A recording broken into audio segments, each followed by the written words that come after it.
Hi everyone, my name's Amy. I'm a Western astrologer with a main focus on traditional technique, and I'm making a video here for you about the new moon happening in Taurus on the 8th if you're in Australia.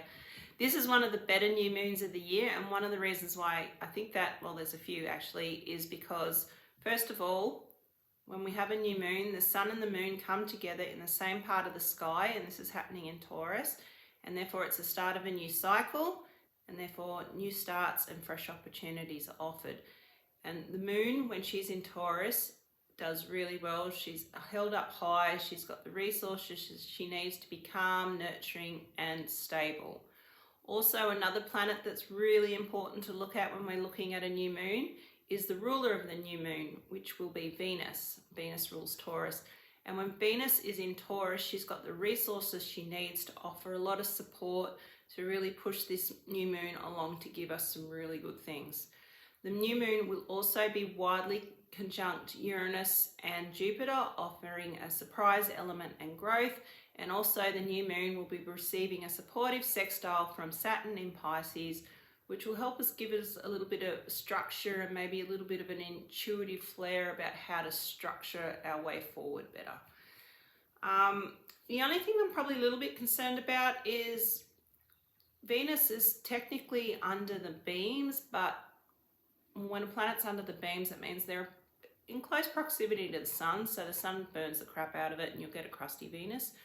But because Venus is in Taurus, she's got some shade to stop the sun burning her so much. So what I think that will mean is whatever started now, you're a little bit hesitant, or there's a fear element, or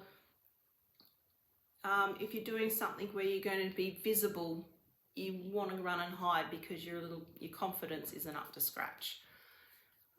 Okay, right now I'll get into the horoscopes and I'll start with Aries. So if you're an Aries rising, this new moon is happening in your second house of income, and it'll be receiving a sextile from Saturn from the 12th house, meaning you probably will be starting a new form or starting a new job or starting a side hustle that you've probably been working on behind the scenes for some time.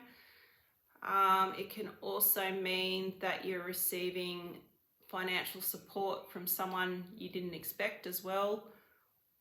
Or it can mean that you're working on your finances in a new way. So if you have been a bit crap with your own money, spending it here, there, everywhere, you might start to realize, okay, I need to pull in what I've been doing and be a little bit more constructive about my finances. If you are a Taurus rising, this will be happening in your first house. So you're going to be presenting a new you to the world. You could be redoing your image, buying some new clothes, doing your hair in a new way, or just starting just a whole new cycle in your life in a lot of different areas. Saturn will be sending a sextile beam from the 11th house. So maybe you're going to be stepping into a new group of friends in this new you and this new social life as well. All right, if you are a Gemini rising, this will be happening in your 12th house. Okay, basically when we got new and full moons happening in the 6th or 12th houses, we're just tired and feel like shit and want to hide away. So don't be surprised if some health condition plays up, or you just want to stay at home and be left the hell alone.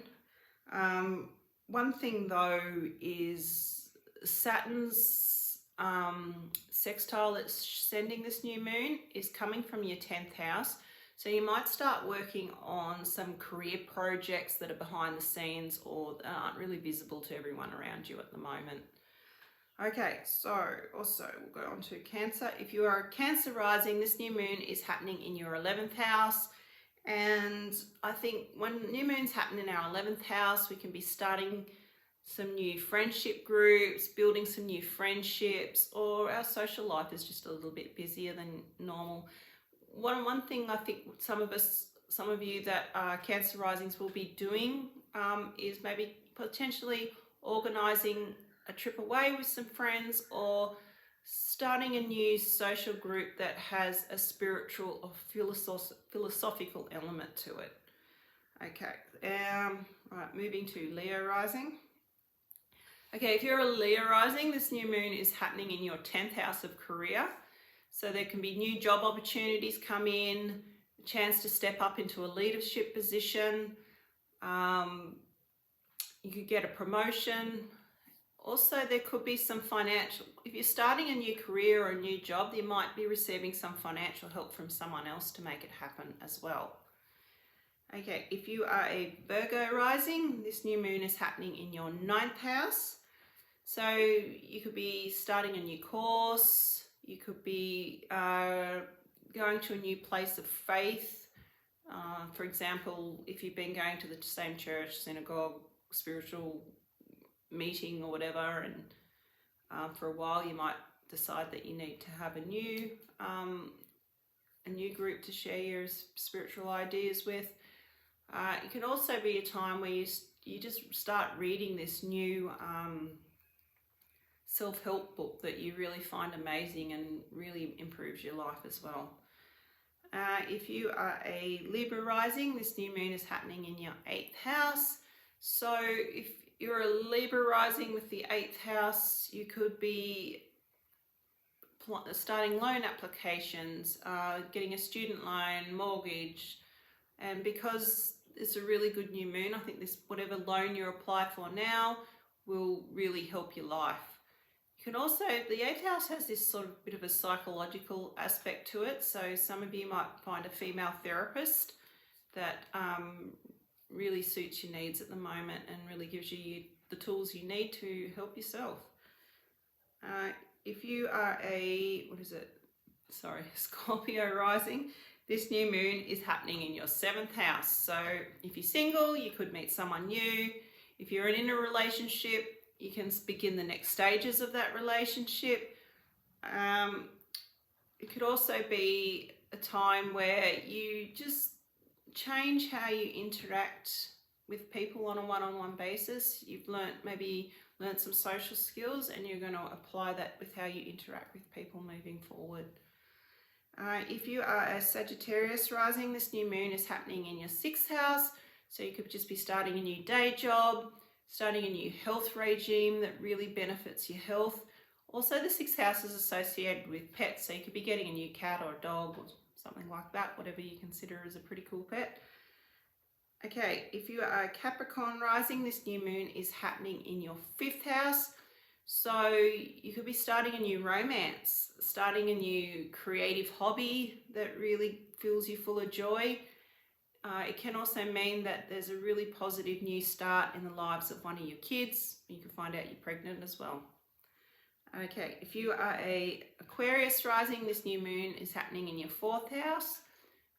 If you've been searching for a house, you can finally find the house you've been looking for.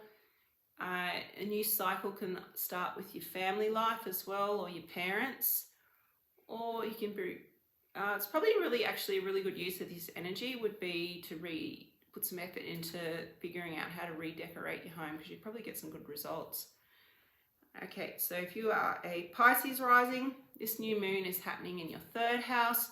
So you could be starting a new short training course, beginning a new writing or communication project.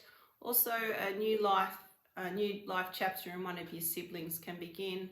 And it's probably, if you've had a bit of a frosty relationship with one of your siblings, if you put in a little bit of effort now, you could probably start a new cycle where the relationship's a lot better.